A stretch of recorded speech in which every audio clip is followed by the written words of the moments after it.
the Raven by Edgar Allan Poe.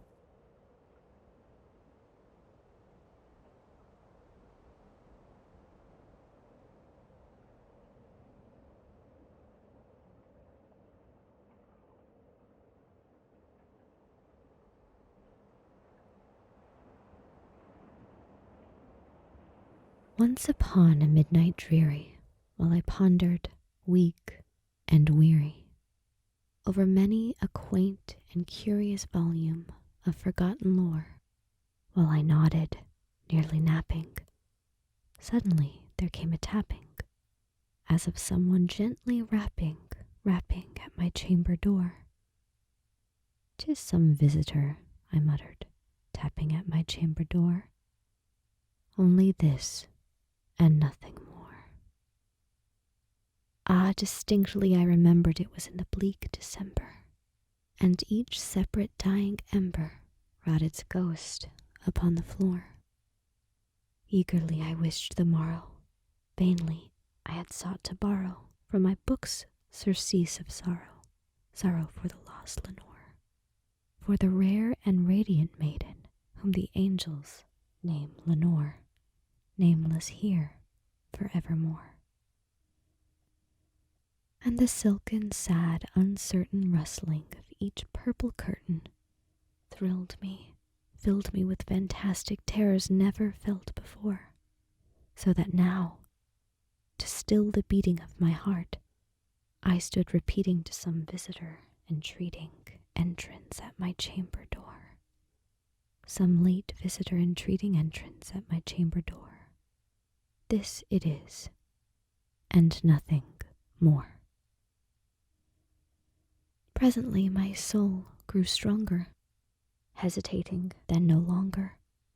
"Sir," said I, "or madam, truly your forgiveness I implore, but the fact is I was napping, and so gently you came rapping, and so faintly you came tapping at my chamber door, that I scarce was sure I heard you. Here I opened wide the door.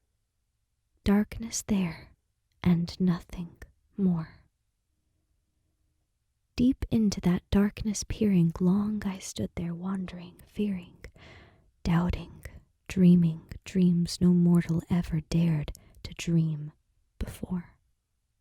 But the silence was unbroken, and the stillness gave no token, and the only word there spoken was the whispered word, "Lenore?" This I whispered, and an echo murmured back the word, "Lenore." Merely this, and nothing more. Back into the chamber turning, all my soul within me burning, soon again I heard a tapping somewhat louder than before. "Surely," said I, "surely that is something at my window lattice. Let me see then what thereat is, and this mystery explore. Let my heart be still a moment, and this mystery explore. 'Tis the wind, and nothing more." Open here I flung the shutter when, with many a flirt and flutter, in there stepped a stately raven of the saintly days of yore. Not the least obeisance made he, not a minute stopped or stayed he, but with mien of lord or lady perched above my chamber door, perched upon a bust of Pallas, just above my chamber door, perched and sat, and nothing more. Then this ebony bird beguiling my sad fancy into smiling, by the grave and stern decorum of the countenance it wore. "Though thy crest be shorn and shaven, thou," I said, "art sure no craven, ghastly, grim, and ancient raven wandering from the nightly shore. Tell me what thy lordly name is on the night's Plutonian shore." Quoth the raven, "Nevermore."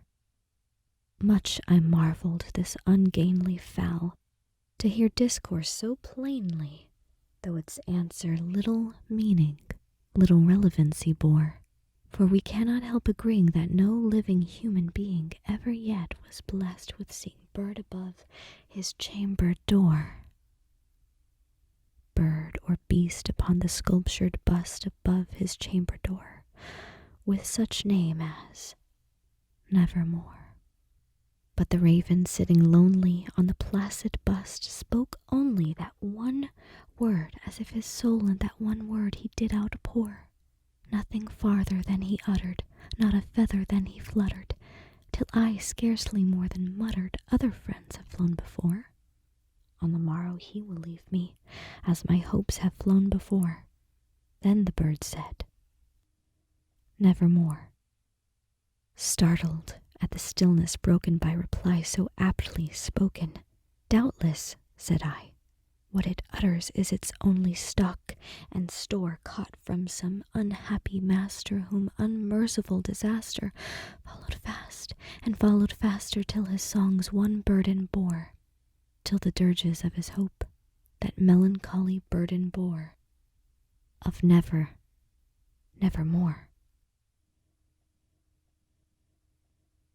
But the raven still beguiling all my fancy into smiling, straight I wheeled a cushioned seat in front of bird and bust and door. Then, upon the velvet sinking, I betook myself to linking fancy unto fancy, thinking what this ominous bird of yore, what this grim, ungainly, ghastly, gaunt, and ominous bird of yore meant in croaking nevermore. This I sat engaged in guessing, but no syllable expressing to the fowl whose fiery eyes now burned into my bosom's core. This and more I sat divining, with my head at ease reclining on the cushion's velvet lining that the lamplight gloated over, but whose velvet violet lining with the lamplight gloating o'er she shall press, nevermore.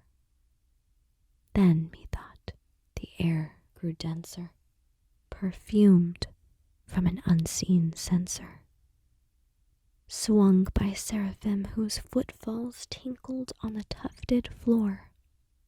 Wretch, I cried, thy God hath lent thee, by these angels he hath sent thee, respite, and nepenthe from thy memories of Lenore. Quaff, oh quaff this kind nepenthe, and forget this lost Lenore. Quoth the raven, Nevermore. Prophet, said I, thing of evil, prophet still if bird or devil, whether tempter sent, or whether tempest tossed thee here ashore, desolate, yet all undaunted, on this desert land enchanted, on this home by horror haunted, tell me truly, I implore, is there balm in Gilead? Tell me, I implore. Quoth the raven, Nevermore. Prophet, said I, thing of evil, prophet still if bird or devil, by that heaven that bends above us, by that God we both adore, tell this soul with sorrow laden, if within the distant Aidenn it shall clasp a sainted maiden whom the angels name Lenore. Clasp a rare and radiant maiden whom the angels name Lenore. Quoth the raven, Nevermore. Be that word our sign of parting, bird or fiend, I shrieked, upstarting. Get thee back into the tempest and the night's Plutonian shore. Leave no black plume as a token of that lie thy soul hath spoken. Leave my loneliness unbroken. Quit the bust above my door. Take thy beak from out my heart, and take thy form from off my door. Quoth the raven, Nevermore. And the raven, never flitting, still is sitting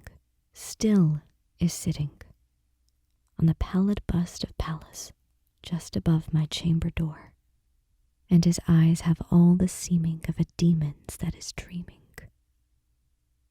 and the lamplight over him streaming throws his shadow on the floor, and my soul from out that shadow that lies floating on the floor shall be lifted nevermore.